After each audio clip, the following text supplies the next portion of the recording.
बिस्मिल्लाहिर्रहमानिर्रहीम। अस्सलाम वालेकुम दोस्तों, मैं हूं इदरीस खान। आप मेरा यूट्यूब चैनल देख रहे हैं। आज मैं आपके साथ बातचीत करने वाला हूं सलीम साफी साहब के कॉलम के हवाले से, जिसके अंदर उन्होंने जनरल बाजवा साहब को बड़ी होशियारी से, बड़ी चालाकी से उन्होंने जिस तरह से क्लीन चिट दी और उसके साथ साथ उन्होंने तमाम जो मसाइल हैं, जिस तरह से मामलात हैं, उनका जिम्मेदार जिस तरह से इमरान खान साहब को ठहराया है, इसके ऊपर बातचीत करेंगे। और उसके साथ साथ मैं आपको यहाँ पे ये बताता चलूं कि उन्होंने अपने इस कॉलम के अंदर हाजिर सर्विस जर्नल के ऊपर जिस तरह से संगीन इल्जामात लगाए, तो आप देखना होगा कि DGISPR इसके ऊपर क्या नोटिस लेते हैं, कोई एक्शन लेते हैं या फिर नहीं।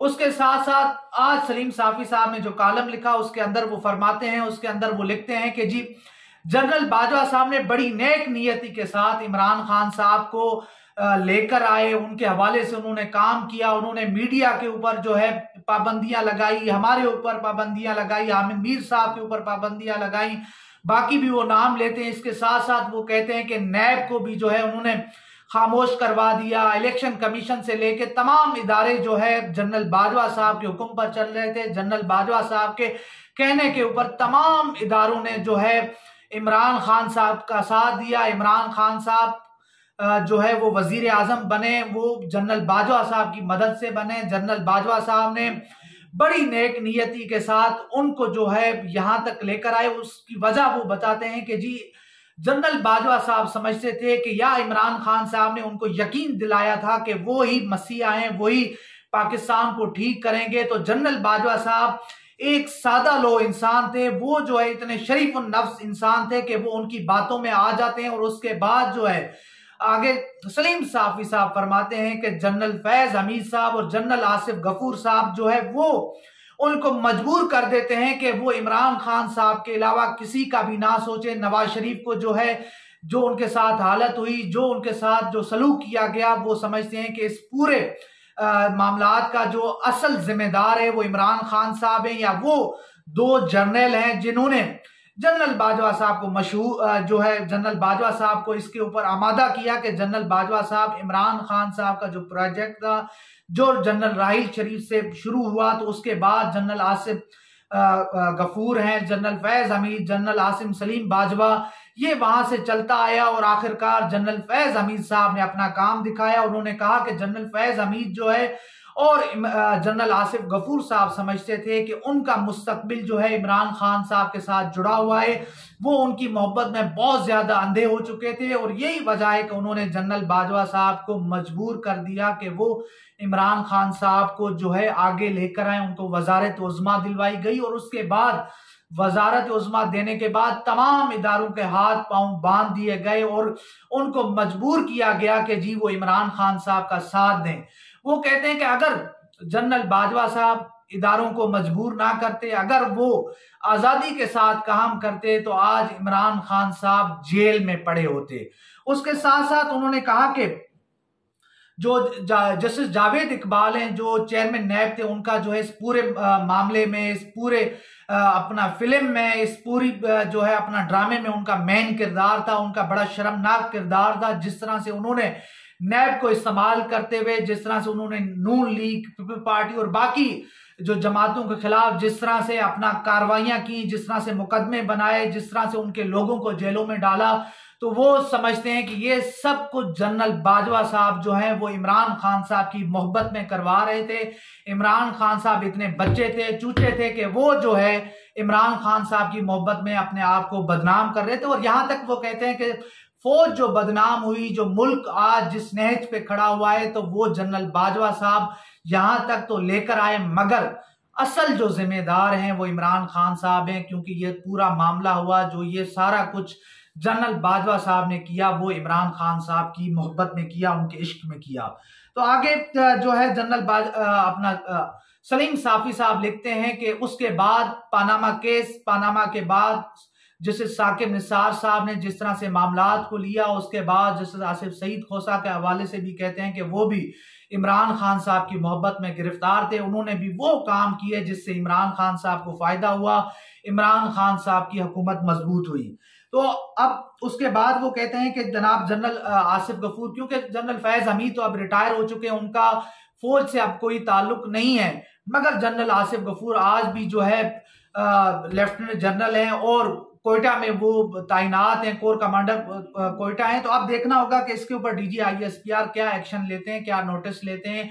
आया कि इस कॉलम के ऊपर ये उन्होंने पिछला भी कॉलम लिखा, उसके अंदर भी उन्होंने जनरल आसिफ गफूर को तनकीद का निशाना बनाया, इल्जामात लगाए, और ये उनका दूसरा कॉलम है जिसके अंदर वो बिराह रास्त जनरल आसिफ गफूर साहब के ऊपर इल्जामात लगा रहे हैं। तो अब देखना होगा कि डीजी ISPR इसके ऊपर क्या नोटिस लेते हैं, इसके ऊपर क्या कार्रवाई होती है, या फिर ये किसी एक मकसद का हिस्सा है कि जिस तरह से जनरल फैज हमीद को जो है बदनाम करके साइड लाइन किया गया, तो क्या वाकई ये उसी की कड़ी है। क्या नून लीग जिस तरह से ये, क्योंकि सलीम साफी साहब का जो ताल्लुक है वो मरियम नवाज के मीडिया सेल से है, ये हो सकता है कि ये पूरा जो मामला चल रहा है अगले सेटअप के लिए कि शायद आसिफ गफूर साहब भी उस सेटअप में होंगे और उनका नाम भी सरे फहरिस्त होगा। तो शायद अभी से एक मुहिम चलाई जा रही है, अभी से नून लीग का मीडिया सेल जो है बड़ा एक्टिव है, और उसके साथ साथ वो साफी जो लिफाफा साफी हैं जो मरियम नवाज साहिबा और नून लीग से जो है वो लिफाफा लेते हैं, या जिनके बारे में मशहूर है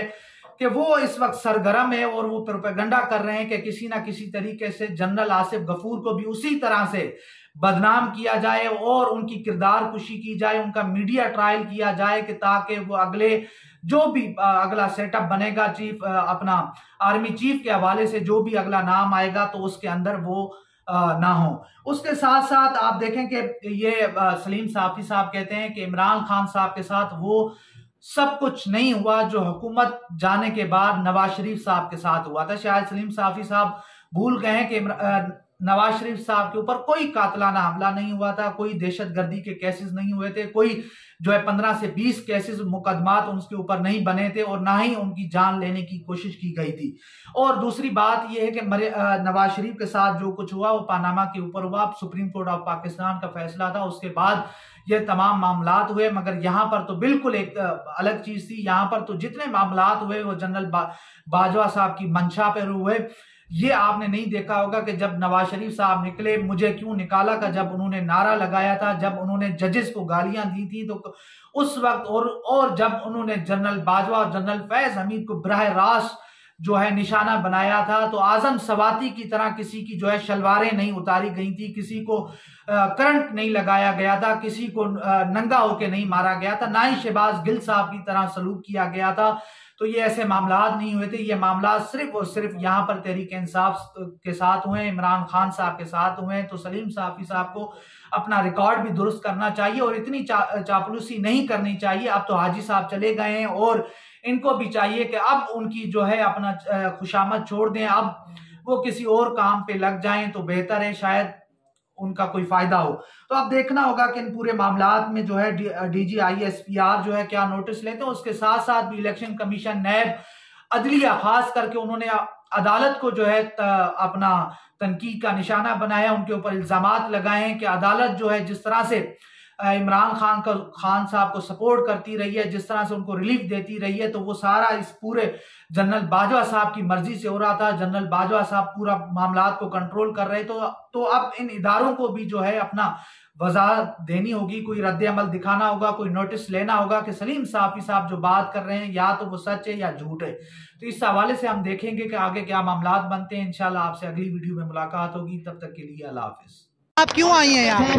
हम इमरान खान के लिए आए हैं, आखिर हम कब निकलेंगे? अभी नहीं, आपका क्या मुतालबा है?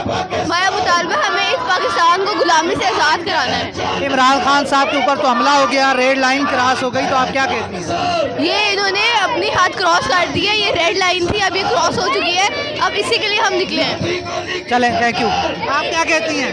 मैं क्या करती हूँ? क्या कहती हैं? मैं कहती हूँ कि इमरान खान दोबारा प्रेसिडेंट बने पाकिस्तान का, प्राइम मिनिस्टर बन जाए। तो आप दूसरा उनके ऊपर हमला हो गया तो उसमें आप क्या कहें? मैं कहती हूँ जिसने हमला किया है वो मर जाए। चलें, थैंक यू। जो है उनका साथ देंगे और सपोर्ट करेंगे उनको। जो भी खान साहब की जानिब से जो भी उनको कहा गया, जो डिमांड होगी उनकी, अगर उनकी जानिब से कहा गया कि धरना दे दिया जाए यहाँ पर, तो वो उस बिल्कुल आपने जैसे कहा कि यहाँ पे उनके पास वाफर जो है मिकदार में सामान भी मौजूद है, यानी स्टॉक मौजूद है, तो आप क्या समझती हैं कि ये एक दिन का जलसा जो है 2, 3 दिन, 4 दिन, 5 दिन में भी तब्दील हो सकता है? बिल्कुल ये जलसा जो है धरने में तब्दील हो सकता है। उसने बयान भी दिया कि मुझे प्लान है। खान साहब से इतनी मोहब्बत करते हैं, जनरल बाजवा से क्यों नहीं करते? नहीं, वो हमारे लिए काम नहीं करते। जो देखो मेरी बात सुनो, जो पाकिस्तान के लिए अच्छा है ना, वो सबसे हम प्यार करता है। जो अवाम के लिए अच्छा है ना, हम वो जो भी हम उससे प्यार करेगा इंशाल्लाह हमको पसंद भी है। वो जो पाकिस्तान से प्यार नहीं करेगा, अवाम से प्यार नहीं करेगा ना, तो वो तो बाजवा है। अगर उसका बाप भी आ जाएगा ना तो उससे हम प्यार करेगा ना, वो हमको पसंद लगेगा। चले, थैंक यू, थैंक यू। तो मैं उनको कहूँगा आपने घबराना नहीं, तो इंशाल्लाह ताला वो जल्दी सही हो जाएंगे। और आप क्या समझते हैं कि यानी कि इमरान खान साहब के ऊपर हमला किसने किया है? ये तो बाजवा का लोचा लग रहा है। बाजवा का लोचा लग रहा है जी। अच्छा, चलें, थैंक यू सर।